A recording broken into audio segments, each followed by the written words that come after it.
अस्सलामुअलैकुम एवरीवन, बिस्मिल्लाहिर्रहमानिर्रहीम। हमारा आज केमिस्ट्री फर्स्ट ईयर का लेक्चर नंबर 8 है, चैप्टर 1 हम पढ़ रहे हैं। ठीक है, तो उसका आज जो टॉपिक डिस्कस करेंगे वो होगा टॉपिक 1.5 मोल। ठीक है, ये एक इंपॉर्टेंट टॉपिक है जो आगे भी आपके काम आता रहेगा, तो इसको आपने गौर से समझ लेना है। ठीक है, तो आपके पास सबसे पहले उन्होंने आपको क्या बताया, उन्होंने कहा जो एटम है वो इतना छोटा पार्टिकल है कि हम उसको जो है ना, हम अगर उसको देख नहीं सकते तो हम उसका मैथ कैसे कर सकते हैं। तो उसका मैथ करना इतना मुश्किल है क्योंकि क्या है, बहुत स्मॉल एंटिटी है, बहुत स्मॉल क्वांटिटी में ये प्रेजेंट है। ठीक है, इसकी छोटी सी तो क्वांटिटी होती है एक एटम की कि उसका मास इतना छोटा है कि हम उसको नहीं जो है वो वेट कर सकते हैं।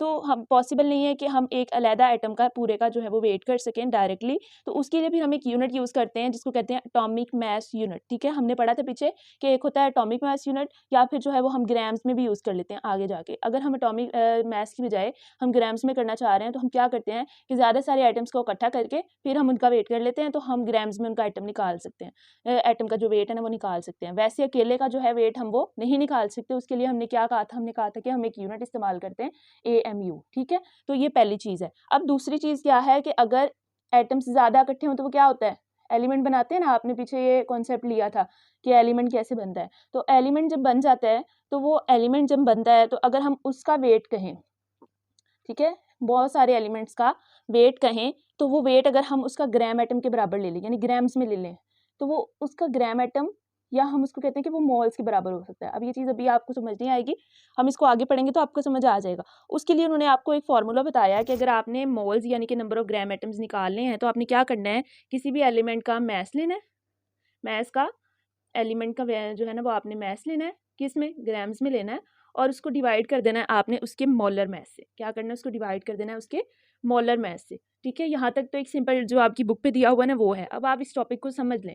अब आपके पास सपोज बेटा कि क्या है कि एक एटम है, सपोज आपके पास कार्बन का एटम है। क्या है, कार्बन का आपके पास एक एटम है। अब मैं पहले डिस्कस कर लेती हूँ कि उसका रिलेटिव एटॉमिक मास, अभी आपने पीछे टॉपिक ये डिस्कस किया है कि वो क्या है उसका इसमें आपने क्या पढ़ा था कि उसके कितने यूनिट्स हैं, 12 यूनिट्स हैं। एक कार्बन एटम में कितने यूनिट्स हैं, 12 यूनिट्स हैं। तो इसका रिलेटिव एटॉमिक मास कितना था, 12 AMU।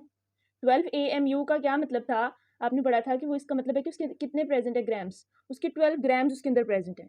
वही चीज़ अगर हम लोग देख लेते relative atomic mass oxygen atom का, ऑक्सीजन एटम का देखा था तो उसमें कितने थे, 16 AMU थे और 16 उसके ग्राम्स थे।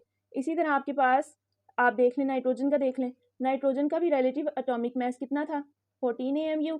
तो इसका मतलब है कि कितने ग्राम प्रेजेंट है, 14 ग्राम। अब ये चीज़ आपने पढ़ी थी कि एटॉमिक लेवल पे ये कैसे होते हैं। अब ये जो AMU वाली क्वांटिटी है ये एटम के लिए इतनी छोटी है कि ना तो आप इसको देख सकते हैं और ना ही आप इसको टच कर सकते हैं। तो आप ऐसा नहीं कर सकते तो आप इसका वेट कैसे कर सकेंगे, आप इसका वेट भी नहीं कर सकते। तो अब आपके पास ये चीज़ आ गई। आपने क्या कहा कि अगर हम इसको AMU के यूनिट में देखें तो वो तो इतना छोटा है कि ना तो हम देख सकते हैं ना टच कर सकते हैं, तो क्या हम उसका ये इतना वेट कर सकते हैं, नहीं कर सकते। तो फिर उसके लिए हम एक यूनिट यूज़ कर रहे हैं मोल। मोल्स के अंदर का क्या मतलब है कि अगर हम 1 मोल लें कार्बन के, हम कितने लें, 1 मोल लें कार्बन के, तो उसके अंदर कार्बन के कितने एलिमेंट्स या कितने एटम्स प्रेजेंट होंगे, 6.02 10⁻23 एटम्स। ठीक है, ये सबके लिए सेम होंगे। एक मोल आप कार्बन का ले लें, हाइड्रोजन का ले लें, नाइट्रोजन का ले लें, किसी का भी ले लें, एक मोल में कितने एटम्स प्रेजेंट होंगे, ठीक है, वो कितने होंगे, 6.02 10⁻23 एटम्स, जिसको एवोगैड्रो नंबर Na भी कहा जाता है। ठीक है, तो ये इन सबके क्या होंगे, सेम ही होंगे।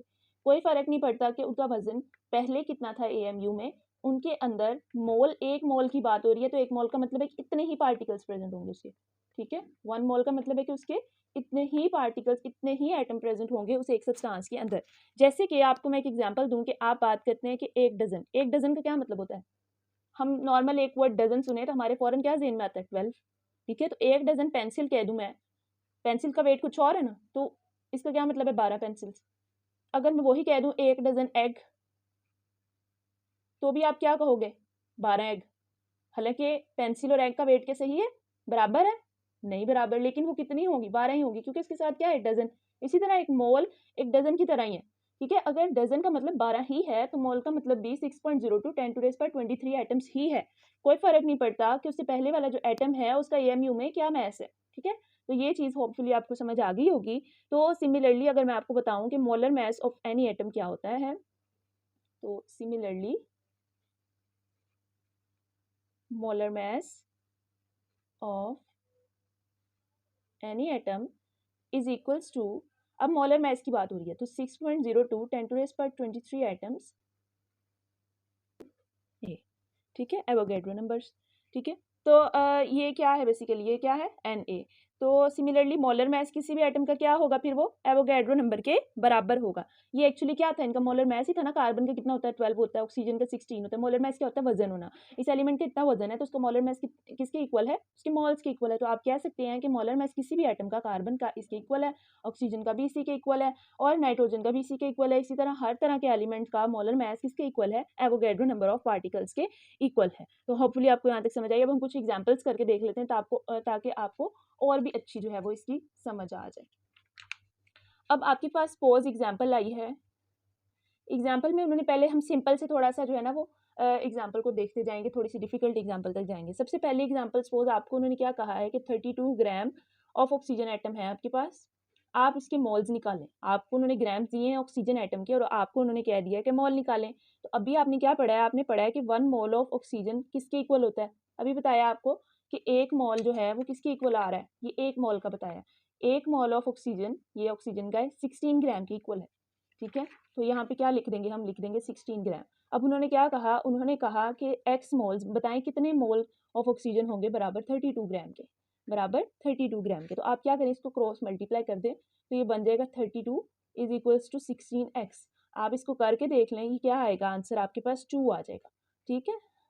x is equals to 2। तो इसका मतलब है कि अगर 1 मोल में 16 ग्राम ऑक्सीजन के, तो फिर कितने मोल्स में 32 होंगे, डेफिनेटली 2 मोल्स में 32 होंगे, ठीक है। ये तो वैसे आपको क्वेश्चन देख के अंदाजा हो गया होगा। ये पहला सवाल हो गया हमारे पास, ठीक है। अब हम और करके देख लेते हैं एग्जाम्पल्स। अब आपको सपोज उन्होंने दे दिया है कि 6 ग्राम ऑफ कार्बन, तो उसका बताएं। अभी आपने पीछे क्या पढ़ा, उन्होंने मोल्स पूछे हैं कि इतने मोल्स, इसके लिए कितने मोल चाहिए होंगे 6 ग्राम के लिए। तो हमें पता है 1 मोल ऑफ कार्बन कितने के इक्वल होता है, 12 ग्राम के। एक्चुअली इसका मोलर मास क्या है उसका, 12 ग्राम, किसका, कार्बन का। तो आपने क्या किया, उसको 12 ग्राम के इक्वल लिख दिया। अब उन्होंने पूछा कितने मोल ऑफ कार्बन इक्वल होंगे 6 ग्राम के, तो आपने इसको भी क्या करना है, क्रॉस मल्टीप्लाई कर देना। तो 6 इज इक्वल्स टू 12x, ठीक है। x divided by 6/12, it's answer is 0.5 ग्राम, ठीक है। इसका मतलब है कि half mole of carbon equal होगा 6 ग्राम के, क्योंकि फुल मोल किसके इक्वल है, 12 ग्राम के। इसी तरह एक और एग्जाम्पल मैं आपको देती हूँ कि आपके पास 4 ग्राम ऑफ हाइड्रोजन एटम है।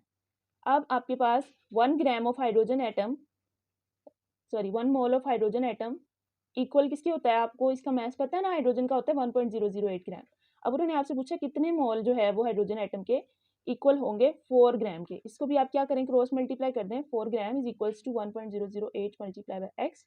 तो आप अप्रोक्सीमेटली इसको 1 ही कह लें, 1x ही कह लें। तो ये आपके पास क्या आंसर आ गया, x इज इक्वल्स टू 4। तो इसका मतलब है कि 4 मोल के इक्वल होगा 4 ग्राम ऑफ हाइड्रोजन एटम। यहाँ तक एक तरह की एग्जाम्पल्स थी, होपफुली आपको समझ आ गई। अब हम ना नेक्स्ट तरह की एग्जाम्पल्स देख लेते हैं कि इसमें भी आपने मोल्स ही निकालने, बस पावर में आपको जो है ना वो उन्होंने पूछ लिया। अब पावर में पूछ लिया है तो अब देखिए यहाँ पे उन्होंने आपको ना ग्राम्स दिए थे, आपने ग्राम्स में से मोल निकालने थे। अब वो आपको ना एटम्स देंगे, आपने एटम्स में से मोल निकालने हैं। अब जैसे उन्होंने आपको दिया है क्वेश्चन, उन्होंने कहा है कि मोल्स निकालें अगर आपके पास 12 × 10⁻23 एटम्स ऑफ ऑक्सीजन है। अब उन्होंने आपको एटम्स दिए हैं। अभी आपने क्या पढ़ा था, एक मोल में कितने एटम्स होते हैं, 6.02 10⁻23, ठीक है। तो आपने अब इसको यूज करना है। आपने इसको कैसे यूज करना है कि अब आपको पता है कि 1 मोल ऑफ ऑक्सीजन किसके इक्वल होता है, 6.02 × 10⁻23। अब उन्होंने आपसे पूछा कितने मोल ऑफ ऑक्सीजन इक्वल होंगे इतने एटम्स के, 12 × 10⁻23। इसको भी आपने क्या करना है, क्रॉस मल्टीप्लाई कर देना है। तो 12 × 10⁻23 इज इक्वल्स टू 6.02 × 10⁻23x।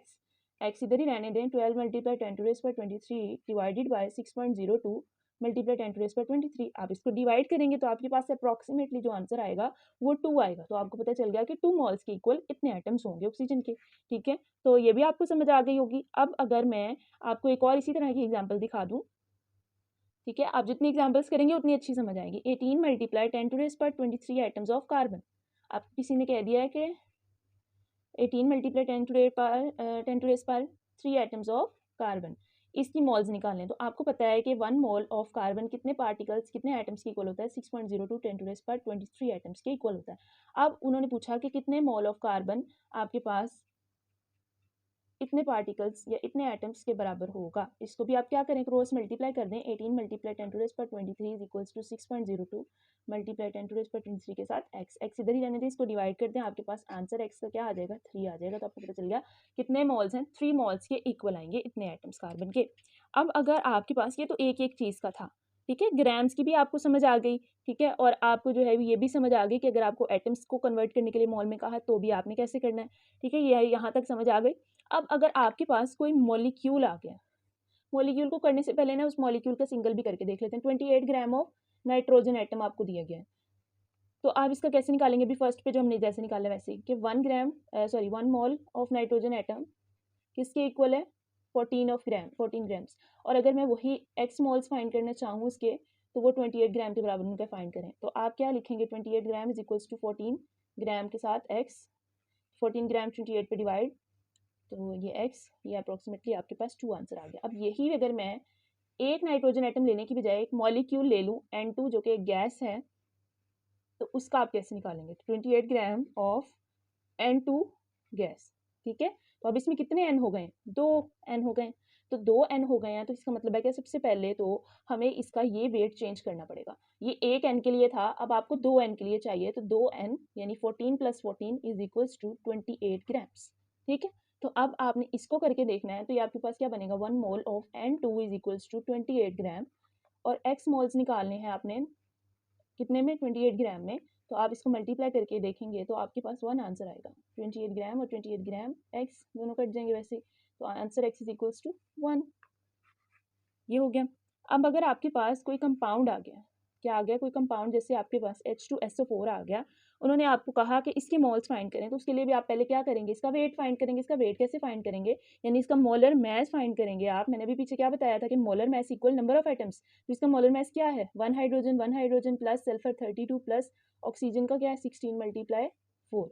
इस सबको करके देखेंगे आप, तो आपके पास आ जाएगा 98 ग्राम्स। तो अब आप कह सकते हैं कि 1 मोल ऑफ H2SO4 के अंदर कितने ग्राम्स प्रेजेंट होते हैं, 98 ग्राम्स प्रेजेंट होते हैं, ठीक है। तो आपको उन्होंने पूछा कि कितने मोल्स चाहिए होंगे H2SO4 के, अगर आप 49 ग्राम्स को देखें, ठीक है, 49 ग्राम्स, तो आप यहाँ लिख लेंगे 49 ग्राम्स।